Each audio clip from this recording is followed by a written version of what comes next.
profusely apologize. Had you carried this, everybody make mistakes. I would have forgave you. We could have worked together again. Mm-hmm. But when you had the nerve to sit there and say, I never said I was going to say something to her. When you gave me your word, you wouldn't. I'll never fuck with you again. You're done. So he says he's going to send me the unedited version of all the taping that we did. So I'm waiting on the email for the footage. It never comes. The next day I hit him up. I was like, hey, I'm waiting on the footage. Where is it at? Oh, I thought about it and I'm not going to give you the footage. I said, so Ace, let me ask you this. Because I realize I don't put myself in a place where all I'm around are real men. Okay. And sometimes that can be a hindrance because then you forget that bitch exist. Very well, too. Very well. Yeah. Yeah. So I'm a type of person, the number one trait I admire in a man, more than any other trait, is those type of men where you know that when he say it, it's done. Yeah. Those type of men that damn near rather die than go back on their word. Those type of men, you really don't even need a contract. Once he as a man say, I'm going to do this or I won't do that, that's it. And you can set your clock to it. That is the number one thing I admire in a man being of his word. Yeah. And especially when I see black men like that, nothing makes me happier than that.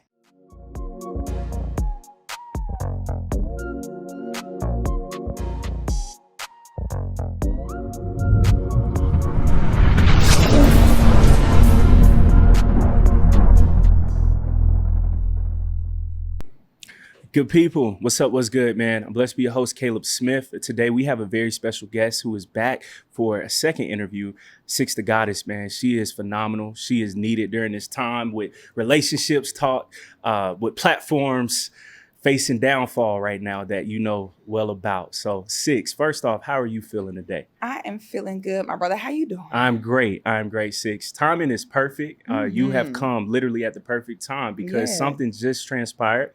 Tonight's conversation over the past weekend, Kitty, Keita, Randy, Ace Metaphor, Trip, everybody's been having conversations on TikTok. We see Keita, I believe, trying to post a 50-part series trying to expose Ace Metaphor. What was your personal experiences on tonight's conversation, Six? My personal experience on tonight's conversation was one I'll never forget. I've never been so disrespected as I have on tonight's conversation. Mm-hmm. I don't want to even focus too much on Keita's series. I don't want to focus too much on Randy. Yeah. Because they're simply a product of the man that leads them. When everybody want to be the leader because it sound fun. Yeah. Okay. Yeah. I want the glory of the leader. I want everyone to see me. I want all of the blame when things go good. That's right. And then what people better realize about being a leader is when things go awry, it's your fault. It doesn't matter. You can't blame the people you're leading. You can't blame the people underneath you.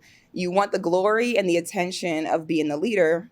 You can have that. But when it goes left, that's also on you. Ace Metaphor is just a weak bitch ass nigga. There's no other way around it. People have to understand this. I'm going to give you all the backstory on why I say that. And Ace is the example that no man present is better than a weak man present. A weak man present puts everybody in danger, okay? You're better off having it ran by all women or a strong man. But a weak man, don't even have that be the option. When Ace first came to me to go on to tonight's conversation, I knew exactly why he was, because it was during a time where I was going viral on Hardly Initiated when they asked me the question about if a man is not financially confident, will he tend to go for a bigger girl? So when a man is financially confident, pocket full of money, he's out and about, one woman is 300 pounds, one is 150 pounds. who is he going to go for? The 150-pound woman, period, right? We're not even going to sit here and debate that. We can talk about preferences, but even our preferences are rooted in something. Everything you prefer it usually because of your circumstance. So that was a question that was asked. You know, I gave my answer on the show. I'm sorry, on the interview where I went viral. So then shortly after that is when Ace ended up coming to me to come on to the show. And I was hesitant because my instinct told me I was going to get thrown into the lion's den. Now, me, just in general, outside of tonight's conversation, I don't work well with other women at all. Every single panel in my content creator career, every single panel or anywhere I've been where there have been other women involved, and I'm shit you not on my dead mama on everything I love. Every single time, even when I come in respectful and professional, all the women end up banding together to like all jump me in a way. So I knew going into tonight's conversation full of hyena women, I knew me and them more than likely are not going to jail. Now, I'm the type of person, what you say on your content is your prerogative. What you say to a camera is your prerogative, but what you say to me is not. So for the girls, when I went on to tonight's conversation, the girls felt like since my content was being mean, telling women the truth, that it was okay to be mean to me in my face. It turned into an audit of my ministry, which is not what I came there for. I'm a professional. When I go do content, I'm going to show up, I'm going to do my job, and then I'm going to go home. I'm not doing the back and forth. I don't come on panels to dominate the conversation because there's multiple voices that need to be heard. I don't come on to say, oh my God, let me come, verbally attack this person because I've decided that I don't like the way they do their content. So Ace and I had a conversation before going on. And I told him, I said, I do feel like you're getting ready to send me into the lion's den for content. And so I was like, we're going to need to come up with a good price. If you're, because he tells me none of that is going to happen. Everything is going to be fine. And I'm like, you're saying that, but you have people that are on your payroll that have already made content about me, have already dragged me before even coming. And I only brought that up to him because I was being gaslit when I told him, like, I feel like I'm being thrown into the lion's den. His response was like, whatever are you talking about? So I was like, okay, well, we can play this game if you want to. I said, well, for example, Keita has specifically done a video about me. It wasn't on my talking point. It wasn't on the issue. I said most of her video was calling me stupid, dumb, crazy, and everything else. So I physically have seen, and I know for a fact you have people that work for you that do not like me as a person. I don't have confidence in this woman that she can hold her emotions together and be professional. She doesn't give me that vibe. She always had a crash out vibe. She gives me the vibe of a girl that grew up maybe in a very critical household or a very abusive, screaming and yelling household. That's why she feels like she has to scream and yell all the time. Like she just screams, look at me, please validate me. I'm here. Almost like she battles with feeling invisible or low self-worth. So I said, but never did I think it would be as bad as it ended up being. So he tells me, oh, don't worry, I'll talk to her about that. I said, no. I said, I am proficient in ain't shit bitch. If you as a man go to her and tell her, I am bringing this guest, you will respect her, you will control your emotions, and you will be professional. You going to tell her what to do, she's going to specifically do the opposite. If you just say nothing, this is a conversation between me and you, and I'm only bringing Keita up because you're playing in my face as opposed to, let's have an honest conversation and say, yeah, I do have people that work for you that don't like you. Yeah, I do. But I do want you to come on because I want your opposing view. Instead, you try to gaslight and say, no one has a problem with you. I don't know what you're talking about. I'm not bringing up another woman as in intimidation. I'm bringing it up to prove my point because you're acting like I'm crazy when I'm telling you that people don't like me here. So, but I said, this was not for you to go back and tell her. I said, so give me your word that what we talked about today is between me and you only. Do not say anything to them. You're going to plant a seed. If you as a man say, you going to bring me to your platform and it's going to be all right, we're going to leave it there. Then it's going to be all right. Do not go say anything. If you don't say nothing, we have a higher chance of just keeping it cool and getting through the episode. You are planting the idea to have a problem. So he gave me his word that it would stay between him and I. You know, he wouldn't say anything to her. I fly out from Atlanta to Ohio, right?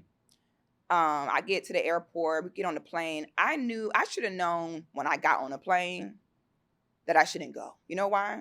Because this was the smallest plane I've ever seen. I didn't even know planes could be this small. It was like I have never seen a plane so small. It was like 2 seats on each aisle. It was turbulence the whole way. I swear to God, at one point, the plane was shaking so bad, I was like, God, do not let me die. I can't go out like this. For a podcast. I'm like, Lord, please do not take me out like this. I got things to do. So I'm on the plane, right? The plane rocking. I'm like, I probably fucked up. At this moment, I'm on the plane like, at this moment, I knew I fucked up here. I wanted to go to the pilot and be like, turn this motherfucker around. I fucked up. So I'm contemplating my whole life on the plane. And then we land in this little ass town of Dayton, Ohio, right? And I'm like, oh my God, I get in the Uber, get there. We start filming. And what did we film? We filmed one conversation first that I believe was more so about homosexuality. Then we filmed the second conversation, which was about the weight issue. Now, there's another content creator named Mr. Let Go. Mr. Let Go was married for many years. He has children. He has older daughters.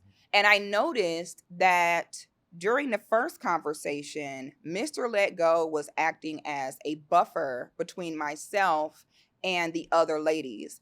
I noticed because he knows, I feel like he knew like these bitches aren't going to like Six. So it's almost like he was shielding me in it.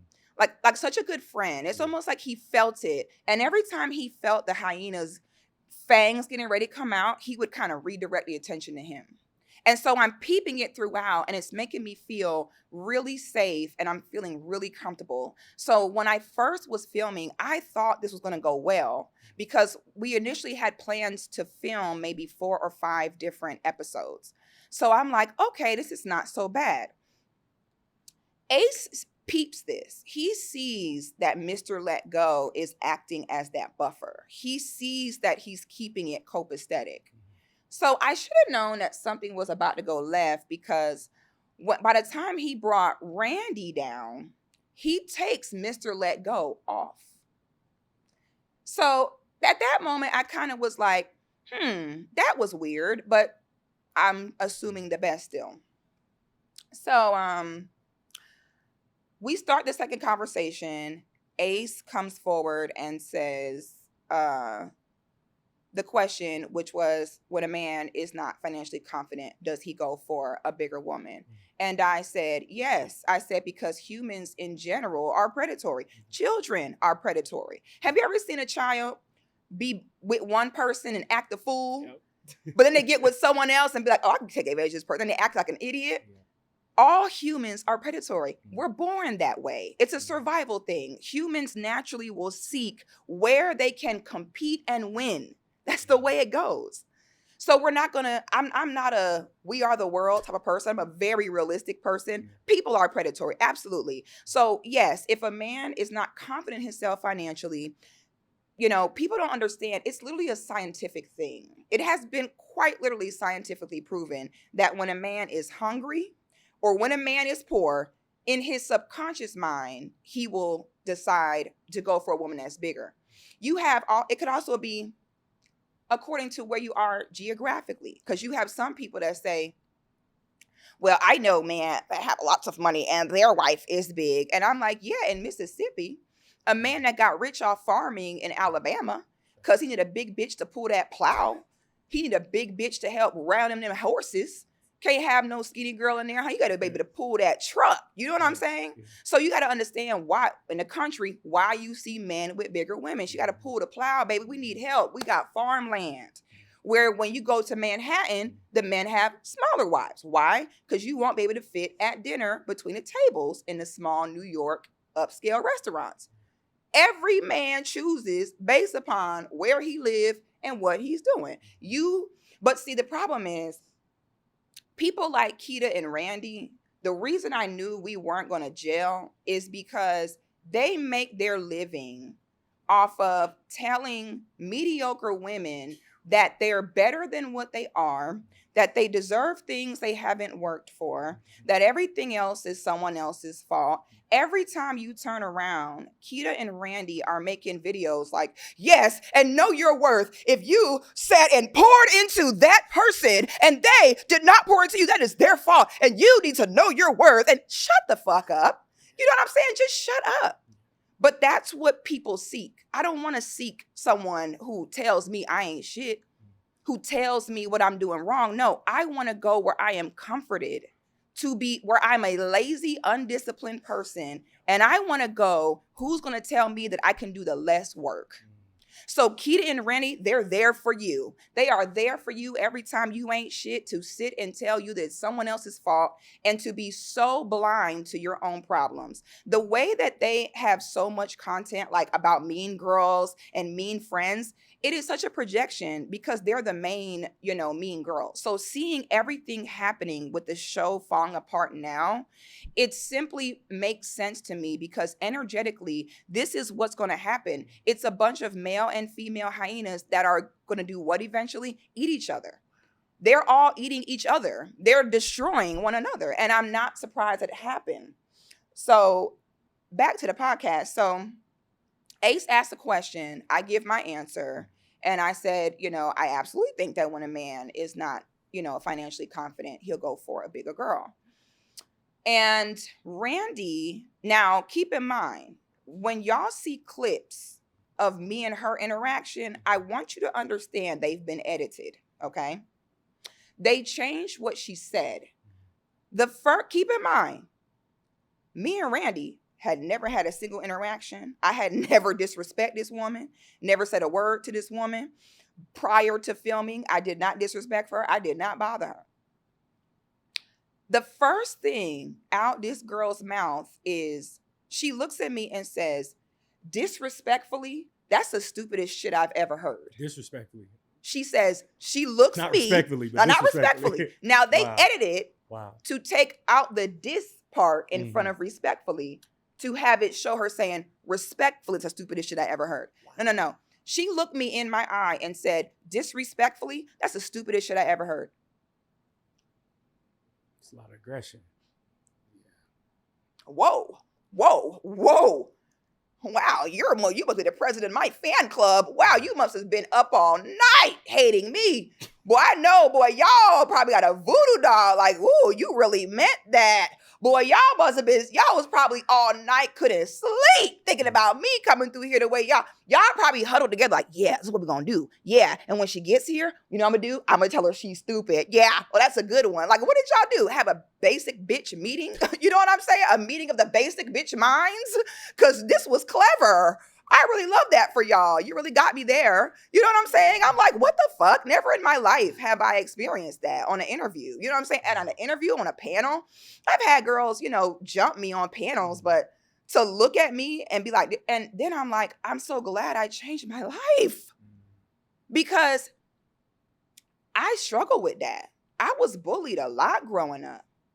I've been bullied, jumped. Women always team up on me, and that's why I am the way I am. Sometimes people be like, oh, Six, you can't be ready to fight. You can't be ready to. No, I have to be that way. You don't know the shit I go through. I go through wild stuff. And that's how I know that 9 out of 10 bitches ain't shit. A woman is so cool until she come in front of a woman that she feel can compete with her. And then all of a sudden, all that girl shit go out the window, which was exactly how it was with Keita and Randy. Because Randy kept saying stuff throughout the podcast, like, not everyone can look like that and look like you. And I'm like, wait a minute. How are we having a general conversation about weight? Why are you now pointing out my body as some type of example? I didn't come here for that. Now, if a man would have did that, and we would have been having a general conversation about weight, and a man would have said, not everyone can look like this with this body, y'all would have said that he objectified me, sexualized me. Oh, why would he? That was weirdo. But the self-proclaimed girl's girl sits and puts my body on display as some example of whatever you felt it should be in this conversation. So she looks at me and says, disrespectful is the stupidest shit I ever heard. And so I kind of got quiet for a minute because I have to pray, because I have been working on a relationship with God to help me not go back to that dark place of always having this happen. Yeah. Every time I get around girls and I try to be, respectful, and even whether it's to be friends, whether it's a professional environment, and to see women always meet me with that energy of, So when I saw them gang up and she's like disrespectfully, I start seeing black. I have true PTSD from shit I've been through with women.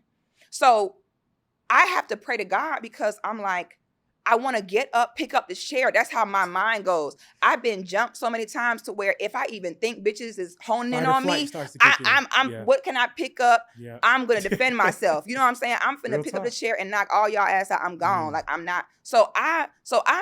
We're still filming though, right? So she's like, disrespect, that's the stupidest shit I ever heard. So I'm like, you know what I'm saying? I'm like, I'm moving in my chair like, okay. You're right. Right. In my head, I'm like, stay calm, stay calm, stay calm. And then I'm in Dayton, Ohio. I can't go to jail in Dayton, Ohio. I can't go there. You know what I'm saying? Like, what does jail in Dayton, Ohio look like? Oh, it's probably not where I need to be. You know what I'm saying? So I'm weighing my options in my head. I'm like, bitch, all I know is you can't go to jail here, okay? We ain't even in a big city. You might not make it up out of there. No. So I'm like, but looking back, my regret is I should have had more respect for myself. That why would someone look at me and say disrespectfully, that's the stupidest shit. Why did I leave? Why did I still stay there?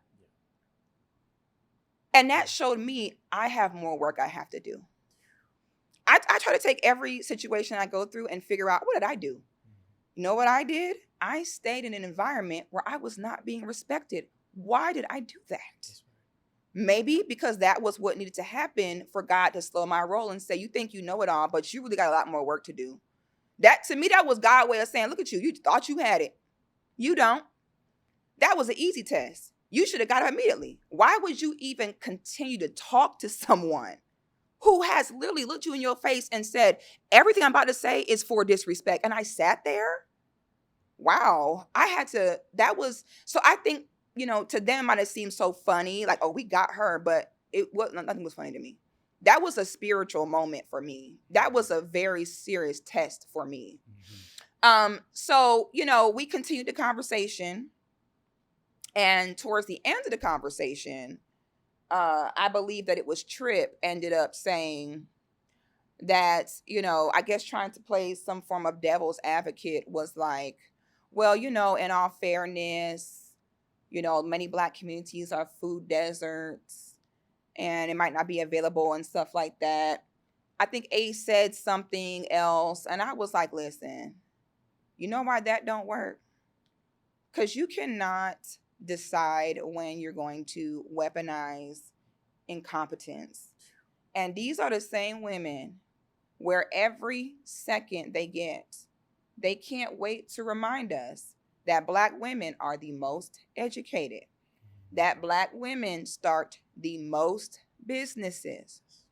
Every time I turn around, it's a group of bitches in Jamaica in a third world country, in the mountains, in the river, on a bamboo raft with one nigga named Easton and one nigga named motherfucking, what's another Jamaican name? Whatever, Garfield. One nigga named Easton and one nigga named Garfield, each rubbing limestone on your ass cheek. If these bitches can make their way to Jamaica into the mountains on a bamboo raft with Easton, they can make it to find a salad. You don't get to say that you're the most educated group of women, but then say you can't figure out how to work a treadmill. You can't say that you're the group of women that start the most businesses, but you can't figure out how to make some broccoli and chicken breast. It don't work that way. Why did I say that? After that, Randy was sitting there with her legs wide open like a dude. You know what I'm saying? Got the whole room smell like capers. And she sits there and she looks at me with her freaking dirty skin and says, see, she cracked. She goes, see, that's why motherfuckers don't like you.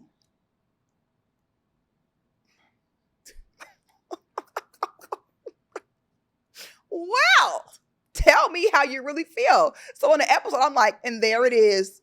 And this is the story of my life. I can never just live and do what I do. For some reason, I don't know. But you know what I realized? I'm the problem. It's me. It's something about me. I don't know what it is. Something about me that is jarring to a bitch. I don't understand it. Maybe I need to meditate on it. But I've realized it's me. For some reason, mostly women, I don't know if they see the online persona. I don't know if it's because I stand on what I believe in. I don't know if it's because I think sometimes people like other humans who maybe give more of an energy like, do you accept me? Yeah. Like, do y'all like me? And I think my energy gives very much, I'm here. I don't give a fuck if no one in this bitch like me. What's up? Yeah. You know what I'm saying? Yeah. And I'm wondering if that's it. Mm-hmm. Like, oh, she don't need anything. That means I can't affect her. I don't like that. I feel that gotta be it. Because what else? I don't understand. I'm nice. I got a theory though, Six. Please help me. A dark-skinned woman in a room of lighter tone women is viewed as the most attractive.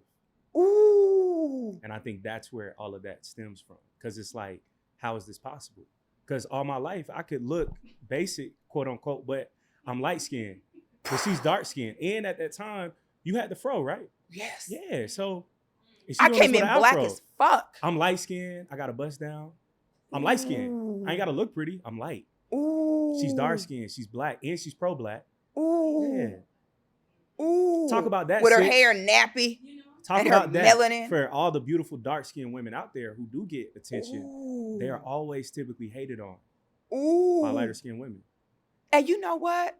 Oh, you had to dap me up on that right, one? No, for real. I want to get up and give a dap. Somebody cooked here. Right. Get him a chef hat. Somebody get him a chef hat. Food for thought, though. Yeah. Ooh. Food for thought. And you know what? I was the only dark-skinned girl on the whole thing. I already peeped that back then, though. Yeah. Yeah. Because even other girls that weren't on that one, I'm thinking. There's no way that a dark-skinned woman is supposed to be getting all of this attention. Yeah. Mm-hmm. Especially from people, man, that was in there looking me up and down. I didn't even know that was your man. I thought he was single, how hard he was looking. It makes sense why y'all broke up. I know he was cheating, but anyway. That could be it. Especially when your man looking at a dark-skinned girl and you light-skinned. That really make a bitch heart burn. And you know, okay, so I'll say this. And we're kind of getting off topic because I'm going to get back on Ace ass. Because I said all that to get to Ace. Yeah, you good. But we can do a separate, I want to really go in on that one because it speaks more so on masculine principles and why they're important.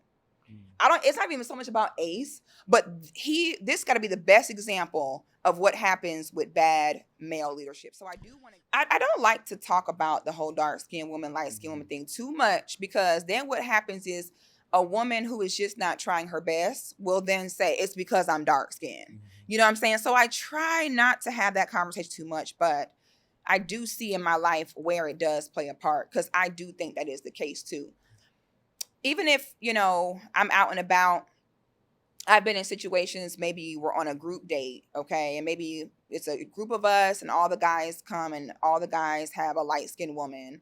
And then I show up with my date and then I'm the only dark-skinned one. Now, some women would feel like, oh my God, everyone else is so pretty and light-skinned, so I must not be as pretty. I don't look at it that way. I look at it as y'all all look the same. And I really like that I look different than y'all. You know what I'm saying? That's how I look at it. A lot of dark-skinned women don't understand that when your energy gives off, I wonder if you'll like me because I'm dark skinned, it kind of makes the man go with your energy, because men don't really want a woman that nobody else won't. Yeah. So when you as a woman are like, I know you probably won't want me too because I'm not light skinned, even if the man was interested in you, now he's not, because he's gonna dog you. Because the minute you said that, you kind of showed him like, you can't get no man. Men don't be checking for you. You know what I'm saying? Yep. So for me, when I get around the light-skinned girls, they get uncomfortable. It's not the other way around. And I think it's because I'm black as fuck. You don't have to ask me, am I mixed? I'm not racially ambiguous. Yeah. I'm not any of that stuff. You know what I'm saying? I'm blackity black, big nose, high cheekbones, big lips, almond eyes, all the whole shebang. And I'm tall. You know what I'm saying? So I'm coming through with tall, very black energy. And but growing up, I think that was due to self-love that my mom instilled in me. I'm also the only chocolate woman in my entire family. Mm-hmm. My mother, light-skinned, green eyes. So was her sister. My uncle cannot keep his penis out of white women to save his life. If my uncle, if you told my uncle either stop sleeping with white women or die, he'd choose death. He would just be like, well, I've lived long enough. So all of my first cousins are white passing. That's crazy. So me growing up, and I've gotten lighter as I got older. Mm. When I was younger, I was a lot darker. I don't know how I got lighter, but somehow I did. So I was super, super chocolate when I was younger. And I remember my mom would always compliment my skin. She would always talk about how beautiful it was. She would call me her chocolate girl. Growing up, I was like, okay, Mom, my skin is beautiful. Like, why is she so? But now I see why. I see why, because she knew I was up against family that was white passing. She knew we had men in our family who were not attracted to women that looked like me. You see what I'm saying? So she knew she had to counteract that by constantly reaffirming me that I'm beautiful. And I'm glad she did, because even now as an adult, some women who are chocolate be like bleaching or wishing they were lighter. And I'd be like, honey, it never gave that. I never felt like, I wish I was lighter. You know what I'm saying? I never have in my life felt like if I wasn't dark, then it would be okay. And some people might say that I would be more conventionally attractive, but I don't think that. I think regardless of the face card, regardless of any of that, it's about how you truly feel about yourself. You have an issue with the color. You know what I'm saying? You have an issue with your own color, so you assume everyone else does. So I would say for most women, if you're a dark-skinned woman, please just be fly as you can be. Just be fly as you can be. Don't even invite that into your spirit of the doubt of, do you like me because I'm so dark? And what a lot of women don't understand when they talk about even like athletes or rappers, how they always want the light-skinned or racially ambiguous woman. About that. Yeah. What they fail to realize is those men don't look at those women as human. That's why not one of us in here can name any of the guys who only go for the racially ambiguous light-skinned women. That's why none of us can name a single long-lasting healthy relationship in any of those dynamics. That's heavy. Men who go after a woman based on, I got to get the light-skinned mixed girl so other niggas give me their approval, is not going to treat her well. Those women, every time you get on the blog, it's a headline of them getting cheated on, beat it on, left. Yeah. So when the women sit and envy attention from those type of guys, I'm like, why? Why would you even want a guy who is like, I only want a racially ambiguous woman? Like white chicks.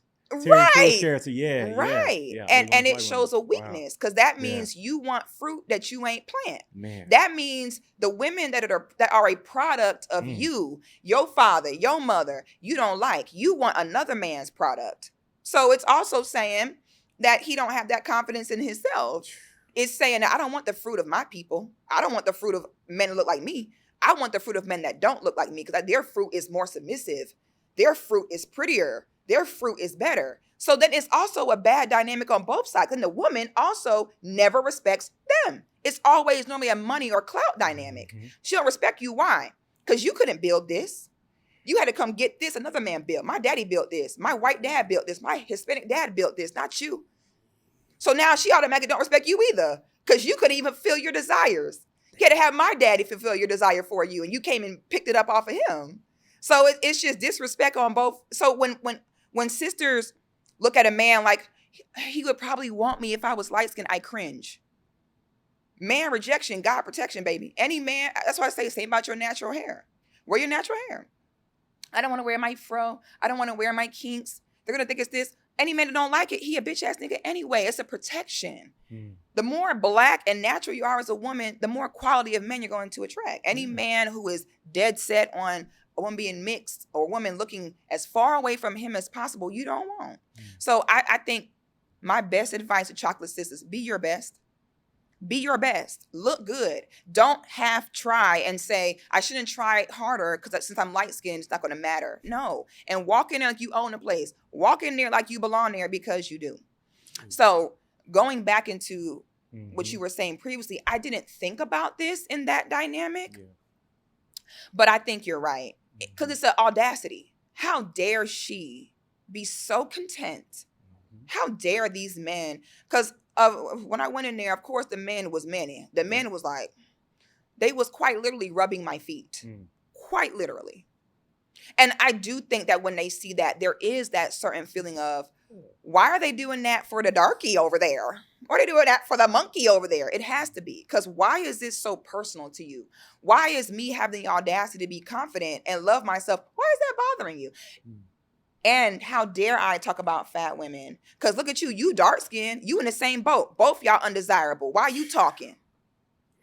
That's what that also means. Jeez. You know? So that could very well be it. But back to Ace. Yep. Motherfucker, don't think that you did not. She said you didn't run away. Slip my mind. You didn't run away. Okay. Ace metaphor. Exhibit A of the dangers of a weak man. Okay. The number one thing that people need to understand about this situation, if you don't understand nothing else, you must know tonight's conversations episodes are filmed inside of Ace's home. His home address, okay, where he lays his head at night. So now you have a double responsibility there. Now you have to curate respect for your brand and respect for your home. Yep, that's right. Okay? It might be a little bit different when you're in the office. Yep. Then you're really only gunning for the brand. But when you're inside of a man's home, that's an extra element of the expectation of order. This is your house. You're supposed to have control over all of this. This is not a third-party environment where your hands are tied in certain matters. This yo shit. That's important to this story. After the incident happened with Keita and Randy, where I got called every type of bitch, the first thing, after everything went awry, when Randy was like, disrespect, that's why we don't like you, Keita, first thing out her mouth, her first thing was call me 8 type of bitches. Randy, I'm walking off set. Randy is like a child. She is quite literally like this. Bye, peace. Like she, never in my life. How old is she? She got to be damn near 40. I have never in my life, 40 years old, literally like this. Are you kidding? That is very personal. Yeah. Oh, that's extremely personal. And then she lies. This is the microaggression. I never heard of you before today. Randy. Now, Randy. So, and that's important too, to what else I'm going to say. After everything happened, do you know? Now, this is, okay. The other part about this that we got to understand, take away the business element. As a man, especially as a Black man, you had me get on a plane and cross state lines, leave behind my family, my child, to come to you. Therefore, it is your responsibility that I get back home, safely, whether you think so or not. Because you know what's going to happen? The last thing people will know is I got on a plane to come to you. Yeah. Something happened to me. Guess where the police going? They're going to you. Mm-hmm. If something happens to me, they're taking you down. Yeah. They're going to say, where is she? What happened? Because you're the last man I was seen with, and it was known that I came here for you. Mm-hmm. So you would think, as a man, you would do what? Go check on me. Yeah. Anybody want to ask me if after I got called out my name right in my face and disrespected my face in his home, does anybody want to ask, did Ace stop for 10 seconds to come upstairs and see if I was all right? Anybody want to ask? Nah, he trying to get some content in. Yeah. I'm going to tell you what he wanted. He wanted that. He wanted us to fight. Yeah. He thought I was going to keep going back and forth. Mm-hmm. If you look back at the video, you see his eyes start to light up when he sees me and her begin to go back and forth. He wanted me to hit her. He wanted, because that's the other element of this, is after I told Randy, listen, baby, you doing too much. This ain't going to work. You better sit the fuck down because you doing all that. If I start doing what I want to do, it's going to be a problem. You know what Randy says? See, y'all, where's the femininity? Where's the femininity, y'all? So Keita and Randy, which is what Keita is doing now to Kitty, is when they see someone be favored, when they see people like someone, they want to come try to paint that person in an ugly light because of the jealousy of, I don't want you to like this person. So she's like, see, y'all, she fake feminine. Where's the femininity? After you sat here and disrespected me and antagonized me this whole time, when I finally say enough is enough, you're like, see, y'all, see? Because you're trying to what? Discredit me in some way? Baby, I ain't shit. I don't know why you're even doing that. I have never portrayed myself as to be the goody two-shoes church girl. None of that. I smoke, drink, and cuss, honey. And I slap the fuck out of bitches too. Okay? And you're lucky that it did not happen to you in fucking Ohio. You know what I'm saying? So it was like, what do you mean? Like, my femininity is different. My femininity is I will femininely whoop your ass. You know what I'm saying? I will femininely defend myself. Femininity is not being a pushover. It's not letting people harm you. Femininity actually is rage. You know what I'm saying? Femininity is that emotion. Sometimes the feminine needs to come out to destroy. You see what I'm saying? Yeah. So Randy's whole thing was to discredit me because clearly, I don't know if we have a mutual ex-boyfriend. I don't know, because the way that her dick was so hard for me was like, man, I had to think back to my past. Like, did I ever something? Like, what? Because what is it to you, you know? And Ace decides, this is how I know this man got mental health issues. Because you ain't feel bad. That didn't cross your mind and say, everything this girl said was going to happen did happen, even though I gaslit her and told her that it wasn't. And I promised her and gave her my word as a man that it wouldn't. But now everything that she said was going to happen, it did.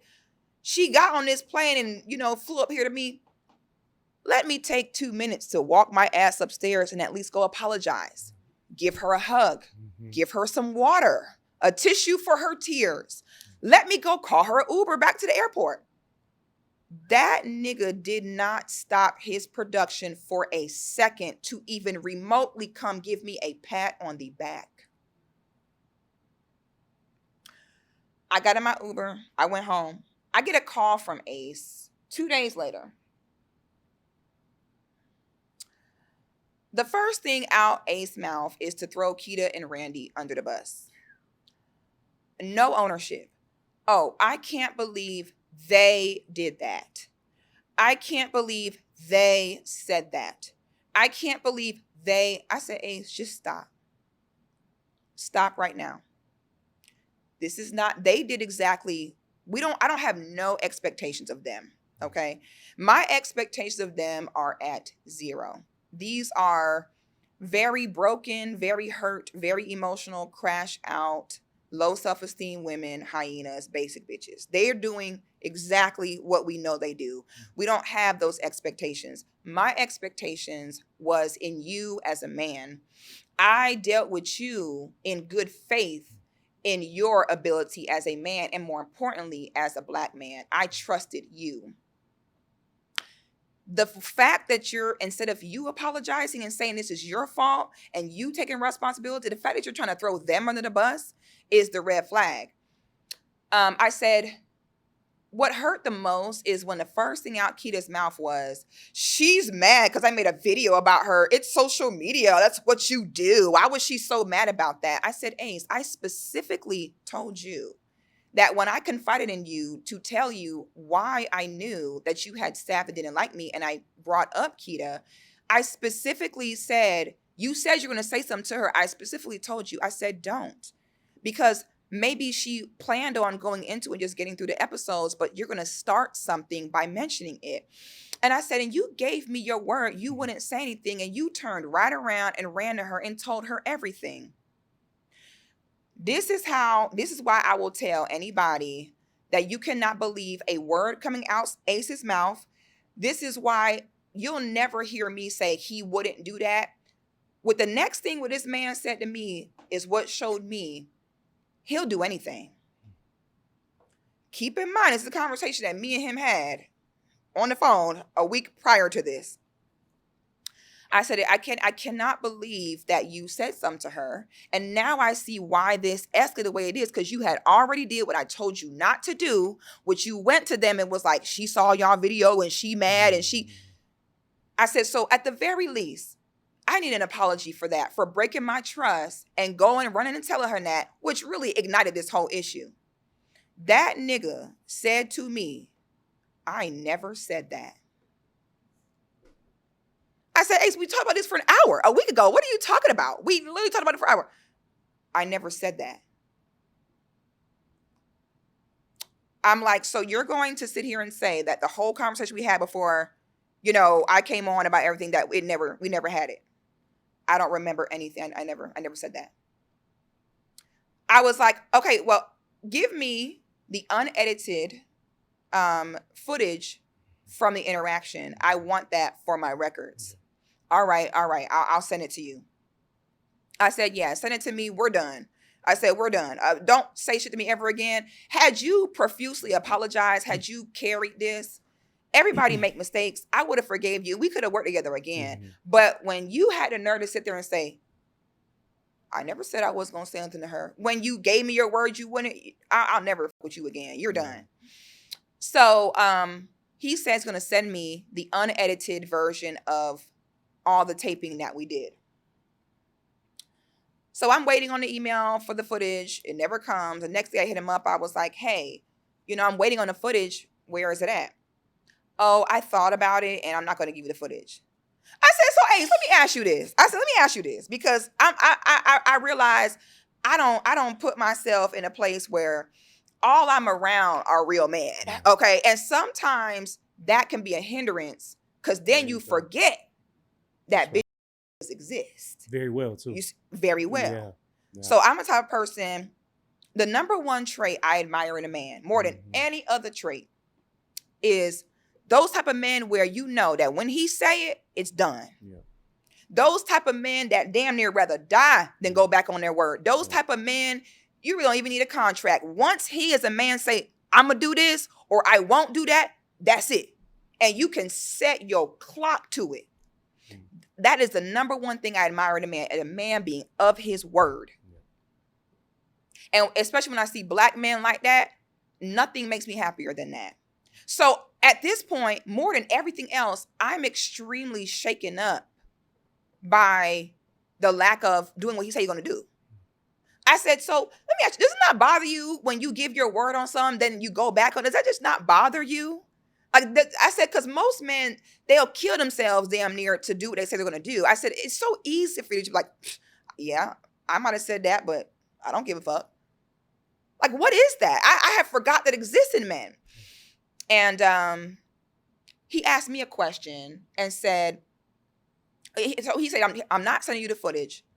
And then he asked me a question and said, what is it that you want? What do you want from me? And I said, okay, well, you ask, I'm the one. I'm not one of them women who you ask her, what do I think? And I'm like, I don't know. Now you're the man. I really wanted you to solve the problem. But if you're not going to solve the problem, you're going to give it to me to solve. I'll tell you what I want. What I want is for you, because it didn't even cross my mind that he would even consider still working with Keita and Randy. And that's why no one should feel bad for him at all in what he's about to be going through. So he wouldn't send the footage, and I forgot what was in the story. The footage went back on his word as well. Went back on the footage. Oh, and so that's what it was. Mm-hmm. He was like, he asked me like, so what do you want me to do? Like, what can we do? And I was like, well, fire her. I will take her spot, and I want whatever her salary was plus some for my pain and suffering. Okay, and as long as I never have to deal with that woman again, and I can do my job and go home, okay. Are we talking the right price? Okay. He wouldn't do it. So I told him, I said, mark my words. And I'm almost getting chills because I was kind of talking shit, but didn't really know if it was going to really happen. But I knew it was, but wasn't sure. But I looked at him, I said, the fact that you can't get these women to respect you in your own home tells me everything I need to know about you. I said, you a weak bitch ass nigga. You ain't shit. Don't ever say shit to me ever again. Do not ask me to work for you. Do not ask me to come on your panel. Do not ask me to come on tour, because you're going to continue to have carnage like this because people don't respect you because you're weak. And this is honestly not the job for you. You don't need to be in charge of no one. And that's why most of the time when you see guests come on tonight's conversation, they don't come multiple times because people get tired of the fighting and arguing. That's why most of the guys, everyone's like, why did Tripp leave? I know why he left. Anyone can tell why he left. What man can sit there and deal with this bickering and fighting every time you're trying to work? Any man would have quit, of course. And that's why half of the guys you saw that was consistent on there, you stopped seeing them because men cannot exist in that. Ace can because he's womanly, because he's feminine, because he's not a real man, and you honestly should just jump off a bridge. If you can't get women to respect you in your own house, just jump off a bridge.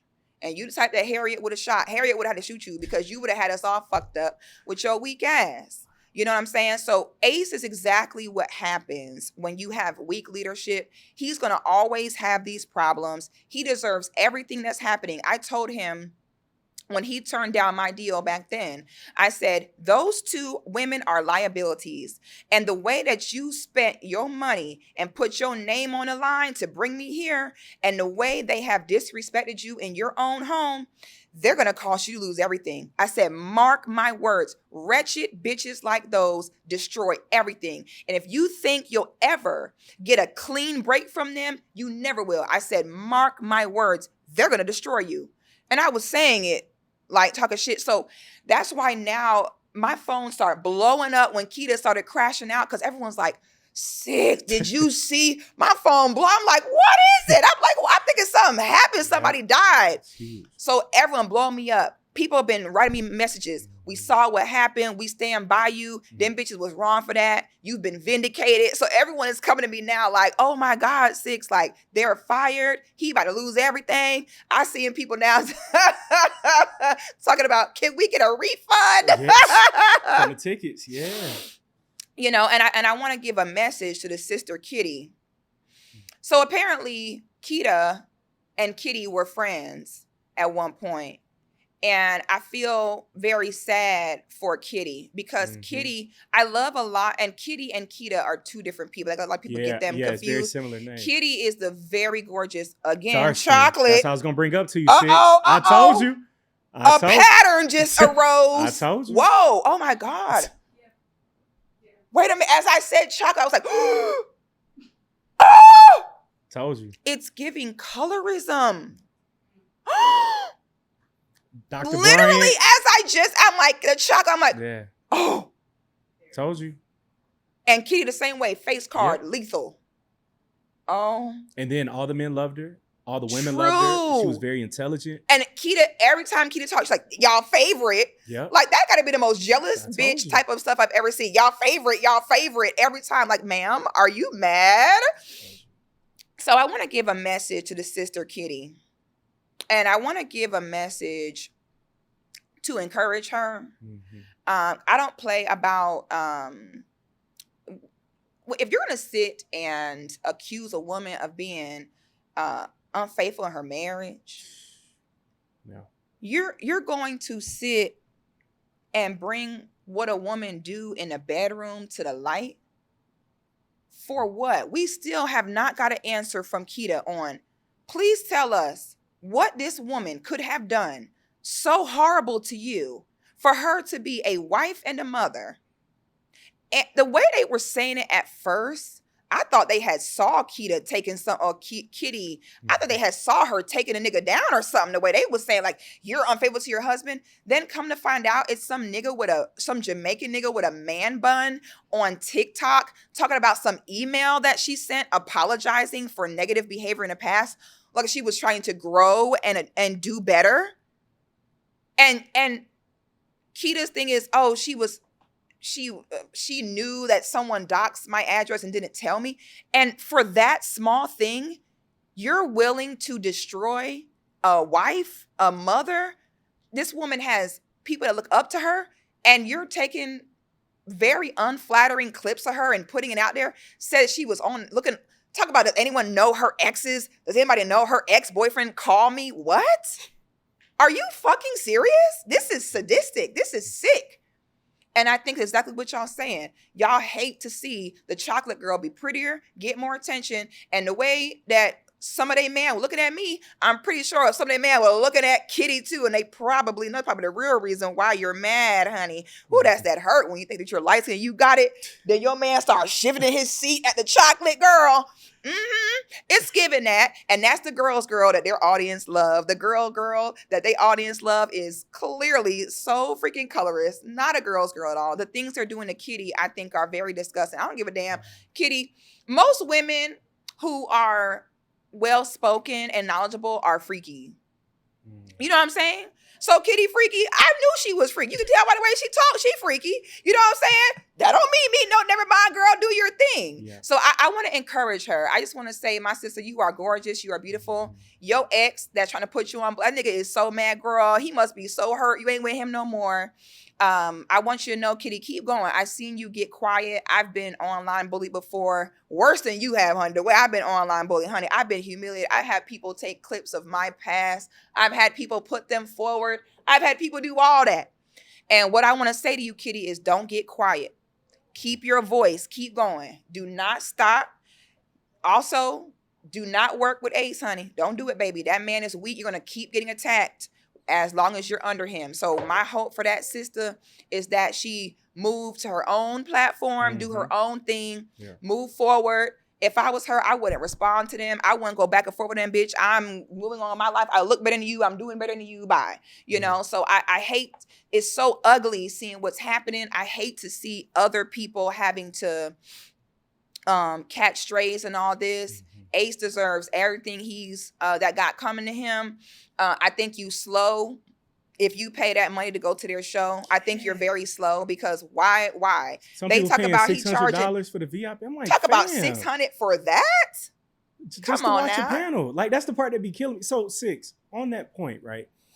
There was a time, I would say like 30 years ago, 40 years ago, where our community was very church heavy. And Black women were constantly being preyed upon by the pastor sometimes, whether it was from tithing, whether it was sleeping with all the women. And I see that same play now when it comes to like this whole panel relationship stuff of it's Black women who are single, who are trying to find answers, but you're trying to find it from somebody who doesn't have those answers. How can we save Black women from constantly falling for the Derrick Jacksons, Ace metaphors, from this same cycle every single time? By what I'm doing. Yeah. Tell them they have to earn something. I'm telling you, women translate telling them that they have to earn something as it being hateful.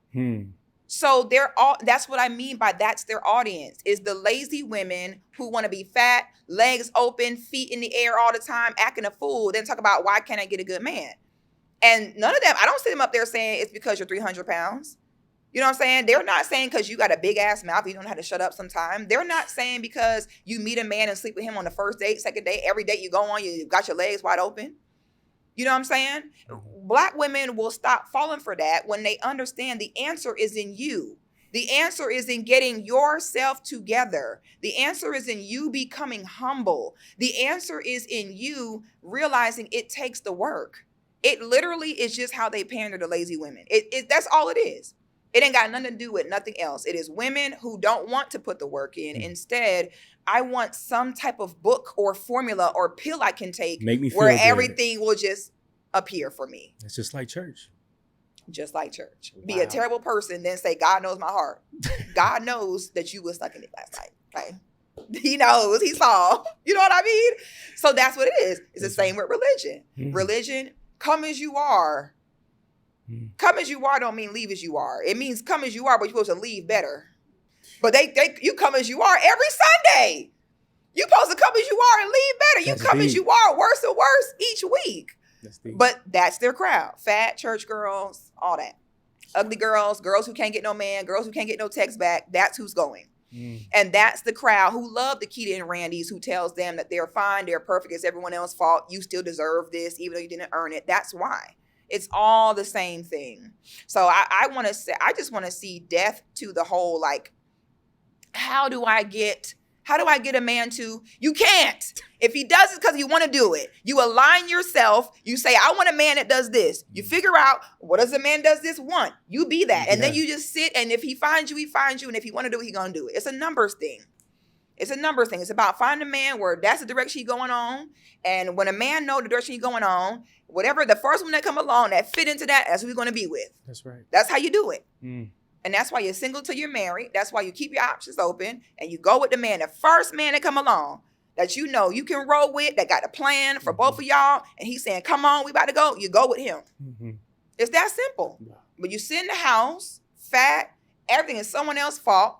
Every time I see a woman trying to buy a ticket to a show, try to figure out how to get a man, I ask her, when last time you told a man, I'm sorry?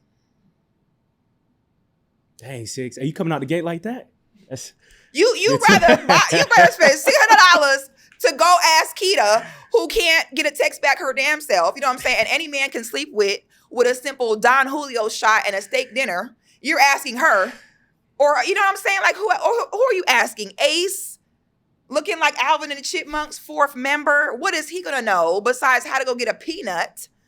You know what I'm saying? No. The truth is, you need to sit down, you need to be humble, and it's a numbers thing. Get up, go outside, go be social, have a good reputation, be nice to people, talk to people. You go to work and you sit down and watch Netflix every day. You can do that when you're married. Okay, when you're married, you ain't got to go do a damn thing unless you're going with your man. You ain't got to go outside. You ain't got to put yourself for men to see you. But you acting married already. You're going to work and sitting at home. Do that once you get the man, okay? Nice. Until you get the man, baby, you got to go outside. Being single is a full-time job as a woman. If you really want a husband, you need to date like it's a job. You're not allowed to say, I'm tired this weekend. No, you got to go.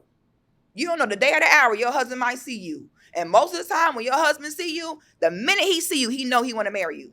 Most of the time. So you got to walk around looking like a woman where a man would say, who's that? That's her. And he's going to stop what he's doing and go over there.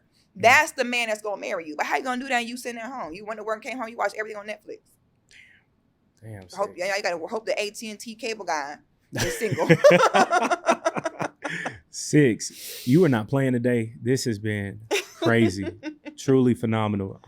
Potential is something that could get women caught up too. How do you know when a man has potential or when he's just like BSing? Because sometimes certain women stick with that same guy throughout their 20s and 30s and he never develops. So when do you know, okay, he has potential and this guy, he doesn't have potential? There is no such thing as potential. Potential is fake. Yeah. Potential is there. I hate that word. Like that word don't even exist to me. I said that a few weeks ago too. Yeah, like that word potential. Everything is potential. Yeah. If that's the case, you know what I'm saying? It's more so about a man's support system. I would say, like, if a woman wants to really figure out what you're going to get with a guy, you got to get a guy where there's certain things he can't do. Like, if he tried to do it, it would be super weird. Like, he got such a circle where if he tried to just wake up and abandon his family, he has men around who would be like, what are you doing? Well, if you don't go back home with your kids and your woman, like, what are you doing? Gotcha. He can't have men around him where he could leave his woman and his kids and run around and just neglect them. And they're going to be like, fuck them kids, let's go to the club. No, he got to have men around who will be like, those are your children. Why would you leave? Boy, if you don't go home, he needs that. Mm-hmm. So that's the main thing I would say to a woman. Don't worry about the potential. Look at who he around. Look at his circle. Look at different men of accountability that he has. At the end of the day, if you're not a man's woman, he doesn't necessarily have to respect your thoughts or what you feel he should be doing. He'll more than likely have men that he'll respect in that element. Mm-hmm. So just look at who he's around. Most of the time, if all his other friends, if they're married, he probably want to be married too. If all his other friends are getting money, focus on career, he probably will too. So just look at his support system. Mm-hmm. You know what I'm saying? Look at who he surrounds himself with. Yeah. And that'll tell you a lot about what will keep him on track. Mm-hmm. But you need to look at what he's doing right now. Because even if he's not making all the money right now, is he working hard right now? Mm-hmm. You see what I'm saying? If it's a young man working on his dream, is he sleeping past 6, 7 a.m.? No, he should. No, a young man trying to get it, he should be up 5, 6. He shouldn't be going back to bed till after midnight. Yeah. You know what I'm saying? So that's the thing. It's not about potential. How is he moving right now? Is he hardworking right now? Because a man that work hard is gonna y'all will always be okay. Wow. Even if he fall off from one thing, he got a network, he got a mouthpiece, he got that hard work. He'll be back on it. No real man needs more than it might be maybe a few weeks, maybe even sometime a few months, but he gonna be right back onto something, and he gonna be up every day doing something, trying to figure it out. So my thing is, don't get no men that play no video games. Yeah. Don't get with no men that love to watch a bunch of TV, bunch of movies. I saw someone call them sofa males, and I'm stealing that.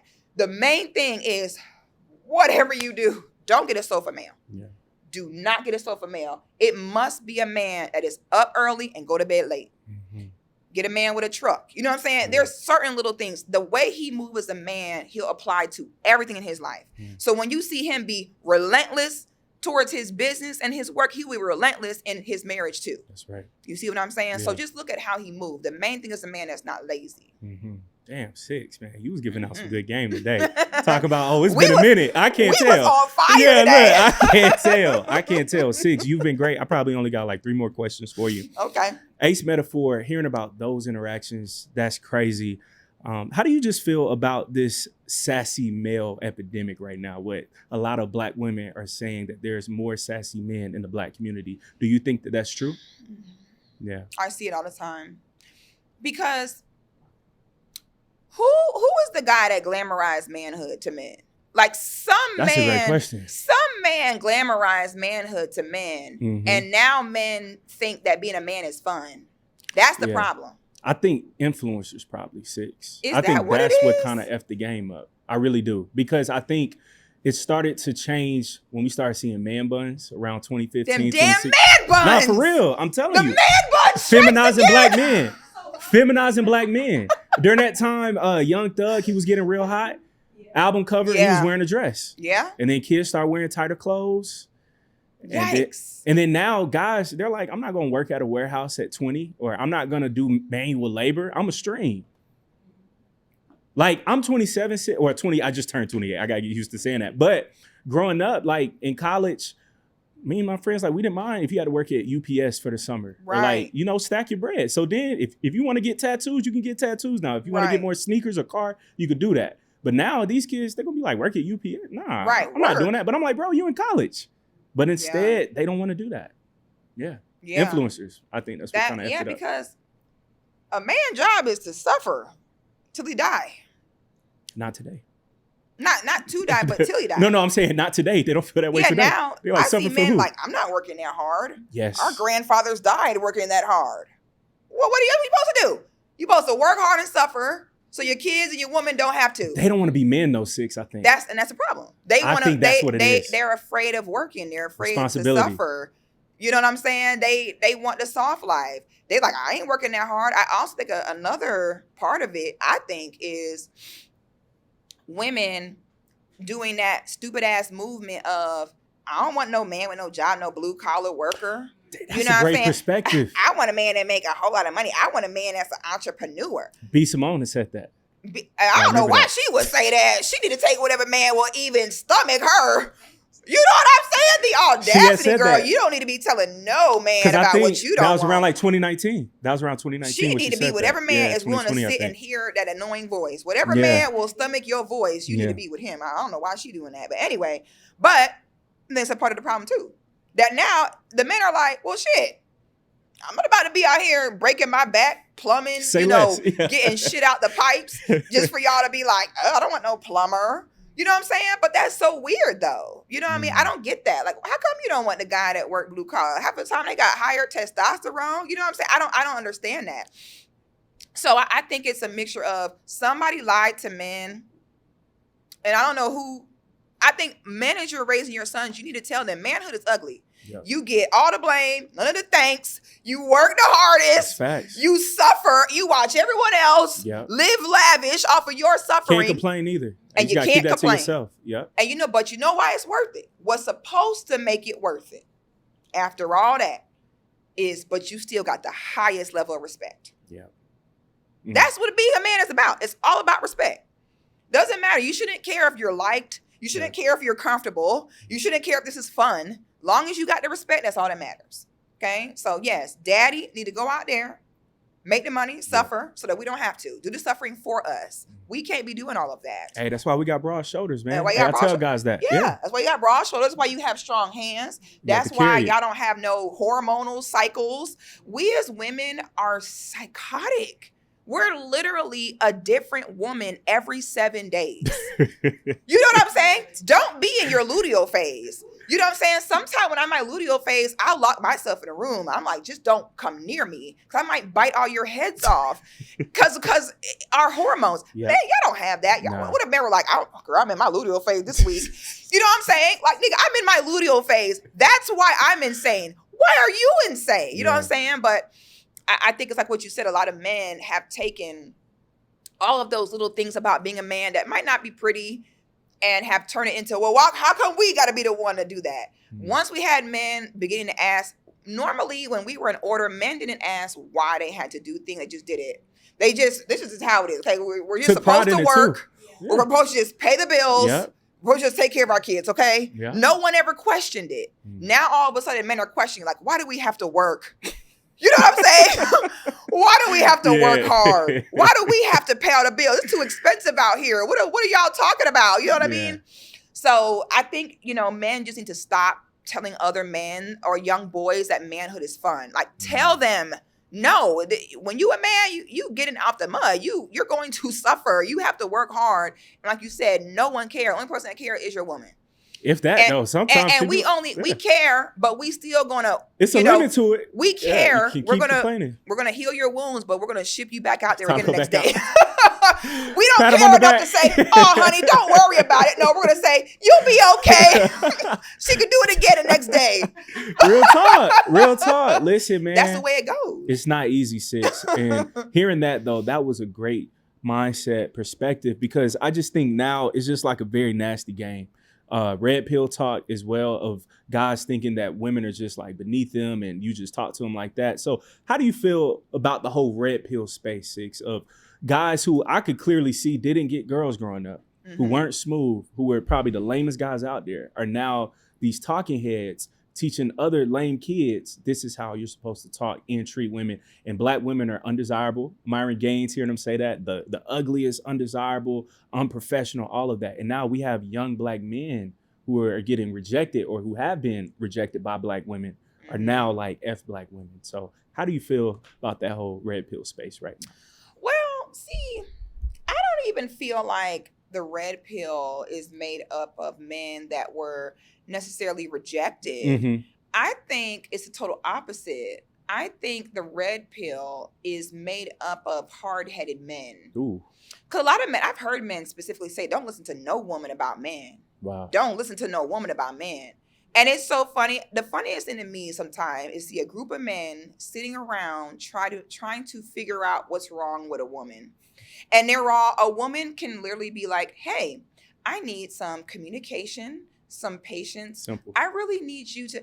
And he'll go by to his boys like, so she said this, but what does that mean, though? And they're all like, well, what that mean is she don't respect you. Mm-hmm. What that, you know what I'm saying? So I think part of the problem is the red pill is made up of men that didn't want to just follow the rules, okay? There are certain things, the red pill will teach things like don't compliment her because then she going to be vying for your attention, you know what I'm saying? But if you compliment her, she going to take you for granted. Wow.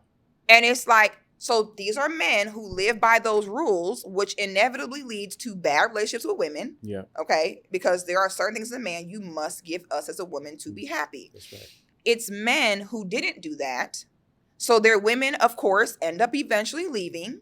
Their relationship fails. Then that's when the red pill is born.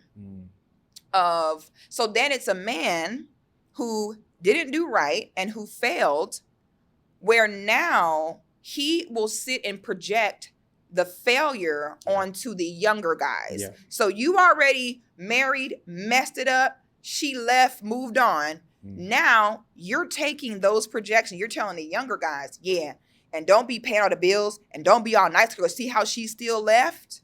Wow. You know what I'm saying? So now you got boys that are 21 coming off the porch already tired. Yeah. They're like, the boys are 21 already sick of a bitch shit. Mm-hmm. How?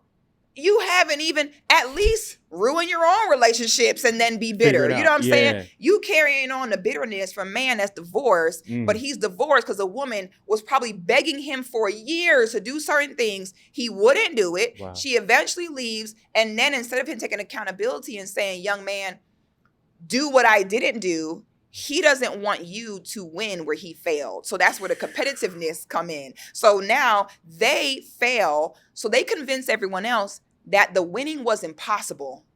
I failed because it's impossible to win at this. So the last thing you want is for the younger guys to come in and get married and be like, actually, I treat my wife right and we're actually doing just fine. I actually don't have any of those problems. They're like, shh, shh, shh, shh, shh, shh. So they don't want the young guys coming in showing them where they fail, and they don't want the young guys coming in and succeeding because they told everyone you can't win with these bitches. Yeah. So they don't need to see younger guys coming in and winning with the girls. Now it come off like, oh, it was just you were the problem. Wow. You know, but I wanted to stop though. I wanted to stop because, you know, I have a lot of young girls I work with. I have girls that are 25, in shape, gorgeous, have beautiful feminine jobs like sign language interpreters and dance teachers who are ready for marriage today. I be telling people Six. I'm talking about they cook, they scrub baseboards. I got their ass in boot camp. We scrub baseboards over Six here. Get them right. We get on our hands and knees. Let that man see you on your hands and knees scrubbing the house. He pay them bills. And it's you attractive. Hear me? It's attractive. Yeah. That's how you really get your man. She's a homemaker. Yeah. That's why I hate when women say, I have a cleaner. A cleaner. Ain't no bitch cleaning shit in my house. No. No bitch is walking under this roof and cleaning shit unless I'm paraplegic. And even I might scoot around with a broom. I might be washing the windows like this before I have a bitch. What happened with Arnold Schwarzenegger? That's why he fell in love with the ugly Mexican maid. Because he was watching her clean the home he provided. That's right. That's right. That's the payoff. Yes, he busts his ass to get the money to provide for the home. And when he come home and it's food and you're on your hands and knees scrubbing, that's the intimacy. She got my back. That's what you see. She got my back. And it's appreciation. Yeah. Yeah. I did all this to provide this. That man that be like, you know, I used to be a barber for 8 years. I can't tell you. For real? Yeah. Oh, and nasty with it. Six, we had to pause that because being a barber, you got to tell me about that experience. Yeah. That is crazy. I loved it. Okay. I miss it. I just don't want to work anymore. Yeah.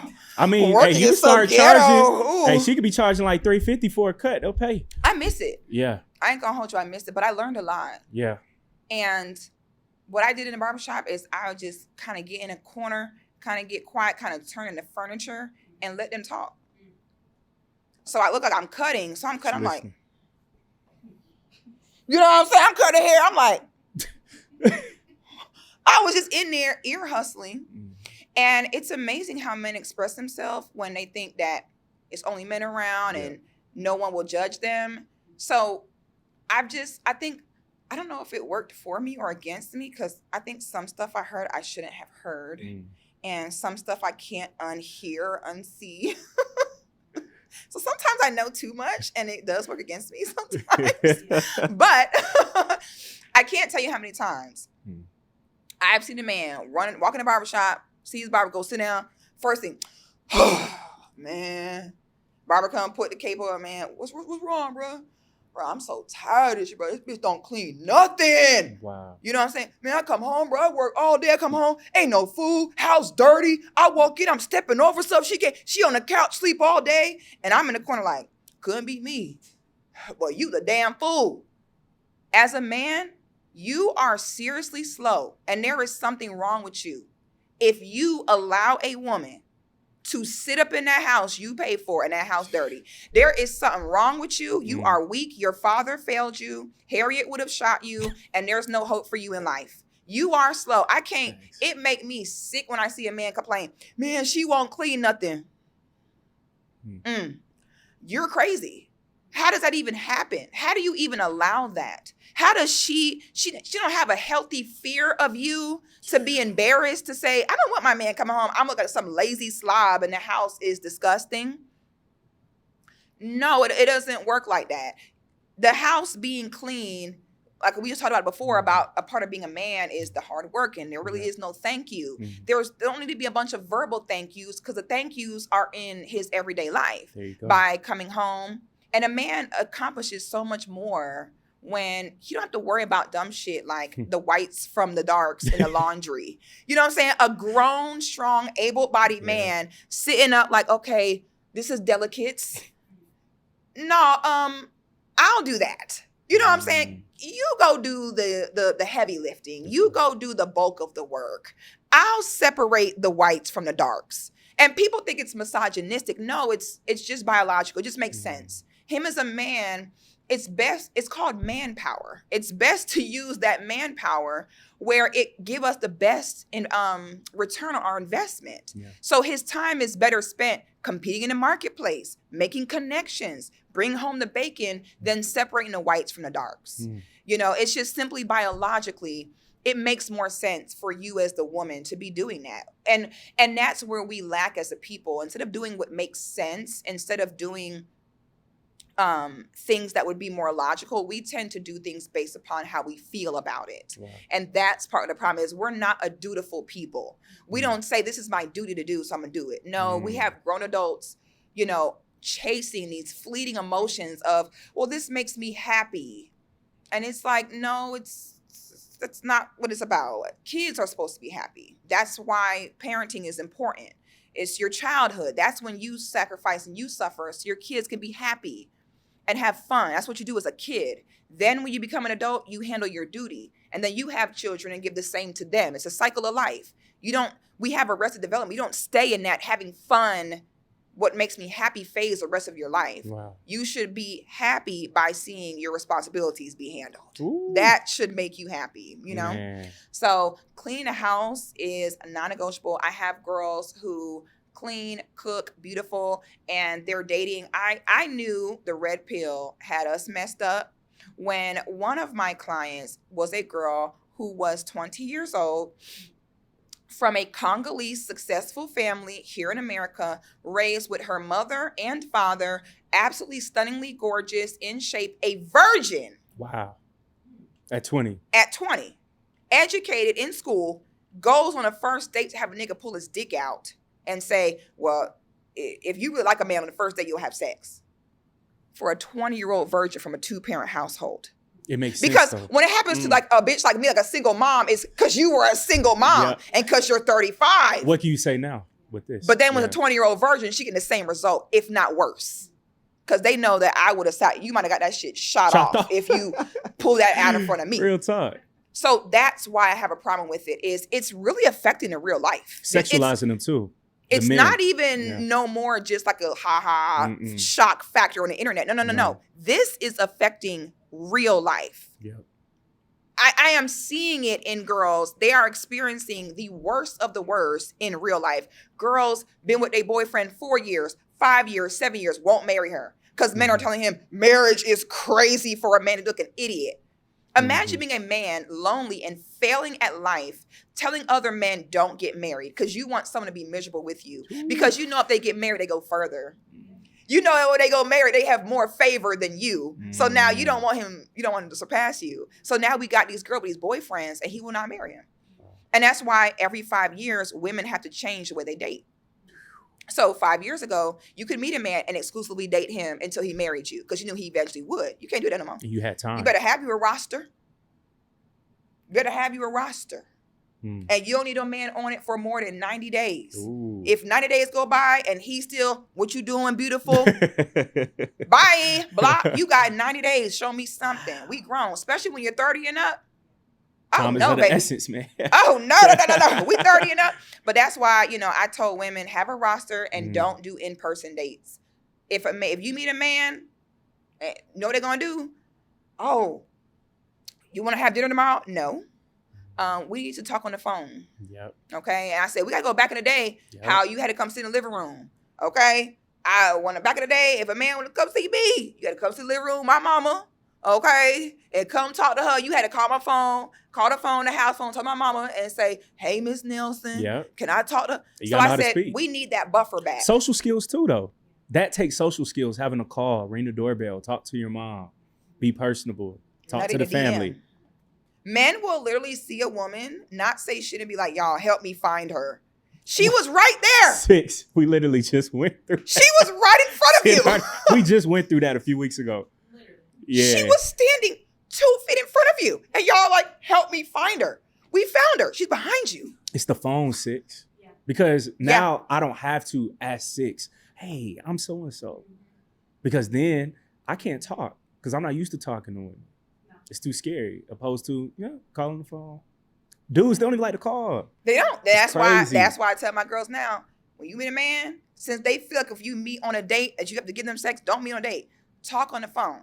Tell him, I don't like to just meet someone and be out in public like that. And just tell them, I want us to talk on the phone a little bit. Yeah. A man really looking for a wife. That's how you weed him out. Because a man looking to hook up, he not doing that. He want to get you on that date so you can smell his cologne and he can say you want to come over and sleep with you. So that's the buffer. Step one, no, I'm not meeting you in person. We can talk on the phone. And you simply nicely say, I don't feel comfortable. I want us to get to know each other a little bit better before we spend any of your money or any of my time on expensive dinners. Because half of the time you get on that phone and find out, do they believe in marriage? Are they prepared to get married now? Wow. Do you want kids? Because if you don't have those basics, we don't need to go to dinner. That tells you everything you need to know.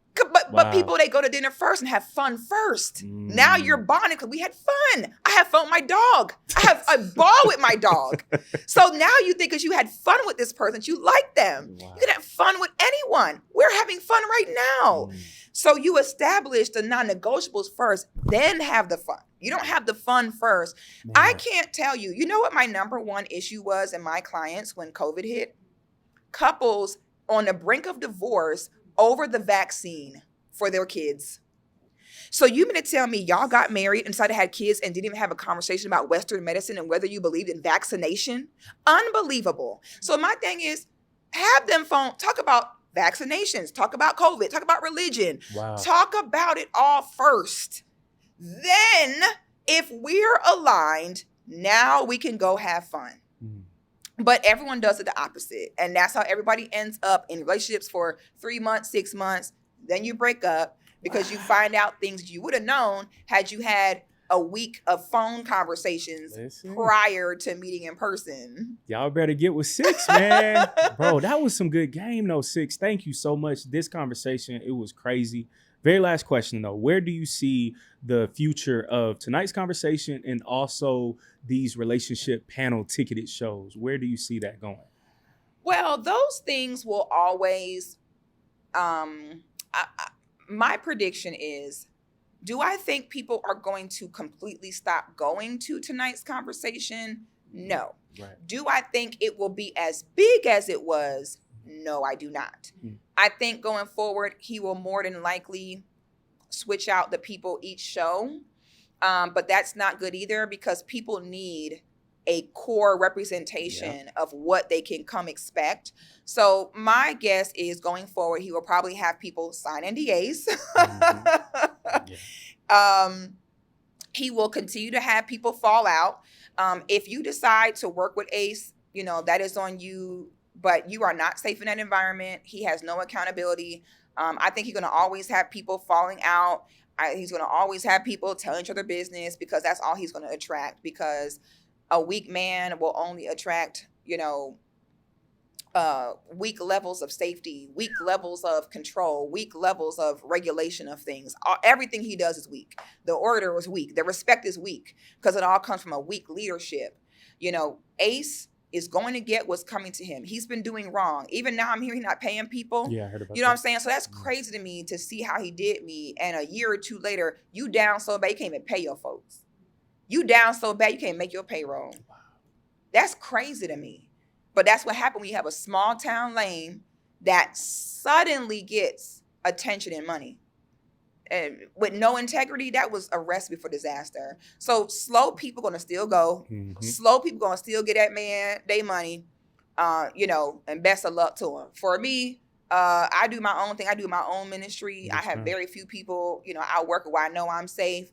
And if you want to find me, you have to join my Patreon. All these conversations we have, some of the stuff I say that kind of may sound harsh, or may not be what the status quo speaks of. We have these type of conversations all the time in my private group. Okay, we have a group chat. It's all women. Wow. There's no men. Most of the women are married. Most of the women have children. So these are respectable women who were always sharing tips on nurturing your family, recipes, to beauty secrets, to fitness secrets. And we have conversations about healing, about mother-daughter trauma. Ooh, that's a good one. Sister-to-sister trauma. Wow. Like really, like we're doing the real work. You know what I'm saying? We're not blaming other people. It's not a place. Don't come here if you want me to tell you that you're black girl magic and you're amazing and everyone else is just so mean to you. It's not your fault. Don't come here, because you're going to get your feelings hurt real quick. You come over here, everything is your fault. Everything is on you. You ain't shit. You need to do better. We are really big into self-development, you know, just humility. You don't need nowhere else. Black girls don't need nobody else telling them that they perfect. You got 100 million places for people to tell you that you're perfect the way you are. But when a lot of those girls who are constantly in search of who can tell me I'm perfect and that I'm not the problem, are the women in that constant pursuit of the happiness. And those are the women who are always the most unhappy. They tend to be the most depressed. The more they on the internet talk about their worth and black girl magic, those are the girls that cry themselves to sleep. Because after you've sold yourself the lie about how you deserve all of this and how you're so amazing, you know deep down you could be doing better. You know you did wrong by that person over there. You know you could have put more effort in that. And it eats at you. So when you're ready to stop with the fluff of just tell me what I want to hear on this temporary fix, and you're ready to really dive deep and better yourself as a woman, as a wife, as a sister, as a daughter, that's type of conversations that we have. So I invite women who are, you know, interested in tapping in with me to join it. It's Six The Goddis, the same as my name is on all platforms. I call it Death Row, come to Death Row, baby. And, you know, whip you into shape and have support with other women who are also on the same path of just being our best selves, constantly improving and constantly evolving. Jesus. Dr. Six The Goddis, thank you so much. Y'all make sure to follow her, man. Like, comment, and subscribe. Six, thank you again. Thank y'all so much. And we had a blast. I appreciate y'all. Thank y'all. Until next time, blessed be host Caleb Smith. Peace.